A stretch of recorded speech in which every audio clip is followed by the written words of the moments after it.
நீங்க கிறிஸ்தவங்களா இருந்துகிட்டு ஆண்டோடைய வசனத்துக்கு முக்கியத்துவம் கொடுக்காம இவருடைய கூற்று இப்படி சொல்லியிருக்கிறது, முன்னோர்கள் பழமொழி இப்படி இருக்கிறது, இவங்க டைலாக் இப்படி இருக்கிறது, நான் இதை ஃபாலோ பண்றேன் அப்படின்னு சொல்லிட்டு வசனத்துக்கு முக்கியத்துவம் கொடுக்காம இந்த காரியங்களுக்கு நீங்க முக்கியத்துவம் கொடுத்து நீங்க அதுக்கு கீழ்ப்படி நடக்கிறீங்களா?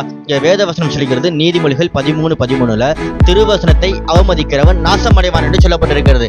உலகத்திலேயே உயிர்மீச்சி உள்ள, வல்லமை உள்ள, அதிகாரம் உள்ள, சத்தியமுள்ள வார்த்தை ஆண்டோடைய வார்த்தை மாத்திரம்தான். இந்த வார்த்தை மாத்திரம்தான் ஒருத்தனை நித்திய நரகத்திலிருந்து நித்திய பரலோகத்துக்கு கொண்டு செல்லுகிற வார்த்தை. இன்னைக்கு உலகத்துல எத்தனையோ பேர் பழமொழி பேசினவங்க, டைலாக் பேசினவங்க, நல்ல காரியங்களை சொன்னவங்கலாம் இருந்திருப்பாங்க, ஒருவேளை இருப்பாங்க, இன்னும் எத்தனை வருஷம் இருக்க போறாங்கன்னு சொல்ல முடியாது. ஆனா நம்முடைய ஜீவனுள்ள வார்த்தையை சொல்லியிருக்கிற தேவாதி தேவன், ஜீவனுள்ள தேவன், அவர் நேற்று மீண்டும் மின்னென்று மாறாதவர் இருக்கிற அப்படின்னால அவருடைய வார்த்தைக்கு முக்கியத்துவம் கொடுப்போம், கனம் பண்ணுவோம்.